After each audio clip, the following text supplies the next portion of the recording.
تھا۔ اب یہ آخری دو رکوع جو ہے سورہ مبارکہ کے، اس میں جو ایک نقشہ کھینچا گیا ہے وہ حضرت مسیح علیہ السلام اور ان کے ساتھ اللہ تعالیٰ کا ایک مخاطبہ اور مکالمہ قیامت کے دن کا، اور اس کے پس منظر میں یہ گویا کہ پوری ایک داستان ایک نئی شان سے سامنے آتی ہے۔ یوم یجمع اللہ الرسل، اس دن کا تصور کرو جس دن اللہ تعالیٰ تمام رسولوں کو جمع کرے گا۔ فیقول ماذا اجبتم، اور پوچھے گا آپ لوگوں کو کیا جواب ملا تھا، آپ کی قوموں نے کیا معاملہ کیا آپ کے ساتھ۔ قالوا لا علم لنا، وہ کہیں گے ہمیں کچھ معلوم نہیں، اللہ تعالیٰ کی جناب میں زبان کھولنے سے بچیں گے۔ انک انت علام الغیوب، اللہ تو سب کچھ جاننے والا ہے،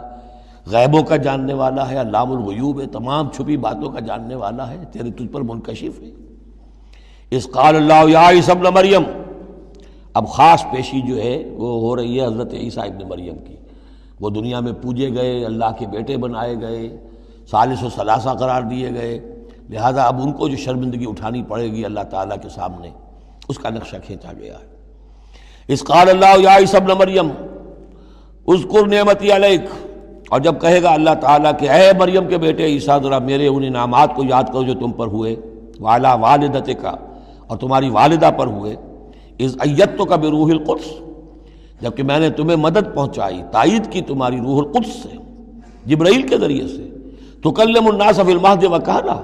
تم نے گفتگو کی لوگوں کے ساتھ، پگھوڑے میں بھی، گود میں بھی، انفینسی میں بھی، اور کہلن، اور پوری طریقے سے جوان اور پورے طریقے سے ایک ایڈلٹ کی حیثیت سے بھی۔ وَإِذْ عَلَّمْتُكَ الْكِتَابَ وَالْحِكْمَةَ وَالتَّوْرَاةَ وَالْإِنْجِيلَ، اب وہ الفاظ آگے آل عمران والے، اور یاد کرو ہمارے اس احسان کو جب میں نے تمہیں سکھائی کتاب بھی اور حکمت بھی، یعنی تورات بھی اور انجیل بھی، درمیان کا واو یعنی کے معنی میں آئے گا، واو تفسیر۔ وَإِذْ تَخْلُقُ مِنَ الطِّينِ كَهَيْئَةِ الطَّيْرِ بِإِذْنِي، اور یاد کرو جب کہ تم بناتے تھے گارے سے پرندے کی ایک شکل میرے حکم سے، فَتَنفُخُ فِيهِ فَتَكُونُ طَيْرًا بِإِذْنِي، پھر تم اس میں پھونک مارتے تھے تو وہ ایک اڑتا ہوا پرندہ ہو جاتا تھا میرے حکم سے۔ وَتُبْرِئُ الْأَكْمَحَ وَالْأَبْرَصَ بِإِذْنِي، اور تم اچھا کر دیتے تھے مادرزاد اندھے کو بھی اور کوڑھی کو بھی میرے حکم سے۔ وَإِذْ تُخْرِجُ الْمَوْتَىٰ بِإِذْنِي، اور جب کہ تم مردے کو کھڑا کر دیتے تھے، چلنے والا بنا دیتے تھے، بِإِذْنِي، میرے حکم سے۔ وَإِذْ كَفَفْتُ بَنِي إِسْرَائِيلَ عَنْكَ، اور یاد کرو میرے اس احسان کو کہ میں نے بنی اسرائیل کے ہاتھ روک لیے تم سے، ان کے ہاتھ تم تک نہیں پہنچنے دیے۔ یہ وہی واقعہ ہو گیا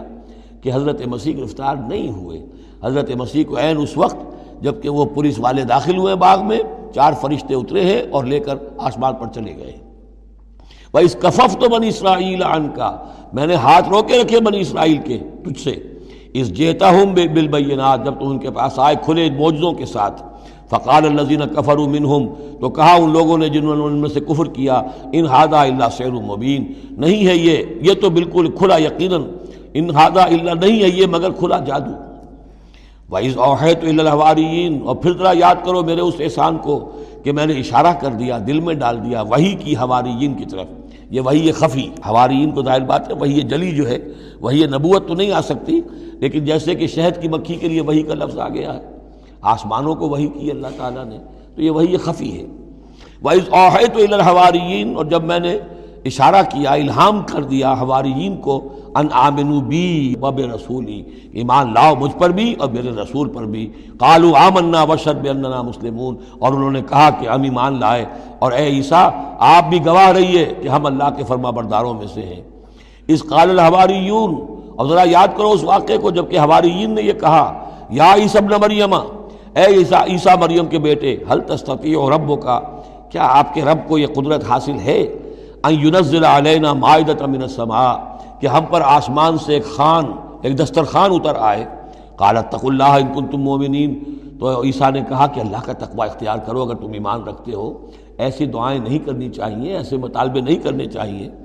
قالوا نرید ان ناکل منہا، انہوں نے کہا نہیں، ہم چاہتے ہیں کہ آسمان سے ایک خوان اترے اور اس میں ہمارے لیے غذا ہو اور ہم اس میں سے کھائیں۔ وَتَطْمَئِنَّ قُلُوبُنَا، اور ہمارے دل بالکل مطمئن ہو جائیں۔ یعنی وہ ایسی بات ہو گئی جیسے حضرت ابراہیم نے کہا تھا ارنی کیف تحیی الموتی، اس طرح کا کوئی مشاہدہ وہ بھی مانگ رہے تھے۔ ونعلم، اور ہمیں یہ معلوم ہو جائے پوری طریقے سے ان قد صدقتنا، کہ آپ نے جو باتیں بھی ہم سے کہی ہیں بالکل سچی ہیں، کسی شک و شبے کی کوئی گنجائش نہیں، ونکون علیہا من الشاہدین، اور ہم ان تمام باتوں پر پورے پورے گواہ بن جائیں، ہمیں وہ یقین کامل حاصل ہو جائے کہ پھر ہم آپ کی جانب سے جب تبلیغ کریں لوگوں کے اندر تو ہمارے اپنے دل میں کہیں کسی شک و شبے کا کوئی کانٹا چبھا ہوا باقی نہ رہ گیا ہو۔ قال عیسی ابن مریم، تو اس پر حضرت عیسیٰ ابن مریم نے دعا کی، اللہم ربنا انزل علینا مائدۃ من السماء، اے اللہ، اے ہمارے رب، اتار دے ہم پر ایک دسترخوان، ایک خوان بھرا ہوا آسمان سے، تکون لنا عیدن، وہ ہمارے لیے ایک عید بن جائے گا، جشن کی بات ہو جائے گی، آسمان سے خاص تیرے ہاں سے کھانا ہمارے لیے آئے، لأولنا وآخرنا، ہمارے پہلوں کے لیے بھی پچھلوں کے لیے بھی، وآیۃ منک، اور ایک نشانی بن جائے گی تیری جانب سے، وارزقنا، اور ہمیں رزق عطا فرما، وانت خیر الرازقین، اور یقیناً تو بہترین رزق دینے والا ہے۔ قال اللہ، اللہ نے جواباً ارشاد فرمایا، انی منزلها علیکم، ٹھیک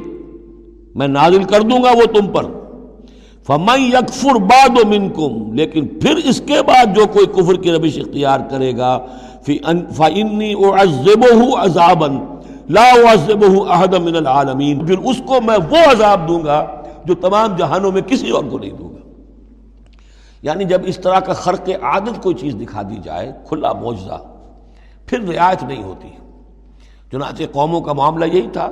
قوم سمود نے مطالبہ کیا حضرت صالح علیہ السلام سے کہ ابھی اس چٹان میں سے ایک گابن جو اونٹنی برآمد ہو جانی چاہیے، وہ اونٹنی جو ہے برآمد ہو گئی، لیکن اب رعایت نہیں تھی۔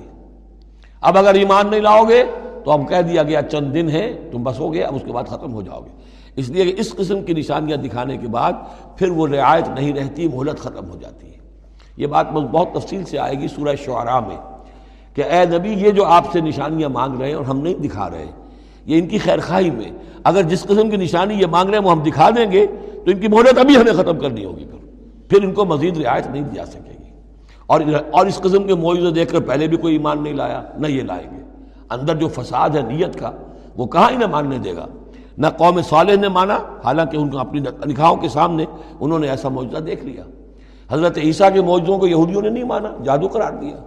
تو معجزے سے ایمان تو کوئی لایا نہیں، سوائے وہ جادوگر جو تھے حضرت موسیٰ علیہ السلام سے جن کا مقابلہ ہوا تھا۔ باقی یہ کہ عام قوم جو ہے، فرعون تو ایمان نہیں لایا، فرعون کے جو درباری ہیں وہ ایمان نہیں لائے۔ تو اس لیے یہ جو ہوتا ہے کہ اگر کوئی اس قسم کی نشانی دکھا دی جائے تو یہ اصل میں پھر لوگوں کے لیے اس اعتبار سے ان کے خلاف جا پڑتی ہے کہ ابھی اللہ کچھ اور مہلت دیتا، کچھ اور ڈھیل دیتا، کچھ اور لوگ سمجھ لیتے، کچھ اور لوگوں کو ایمان کی توفیق مل جاتی اور وہ سلسلہ بند ہو جاتا ہے۔ قال اللہ انی منزلها علیکم فمن یکفر بعد منکم، میں نازل تو کر دوں گا تم پر وہ، لیکن پھر اس کے بعد جو کوئی بھی تم میں سے کوئی کفر کی روش اختیار کرے گا، ناشکری کرے گا، فإنی اعذبہ عذابا لا اعذبہ احد من العالمین، تو پھر اس کو عذاب وہ دوں گا جو تمام جہانوں میں کسی اور کو نہیں دوں گا۔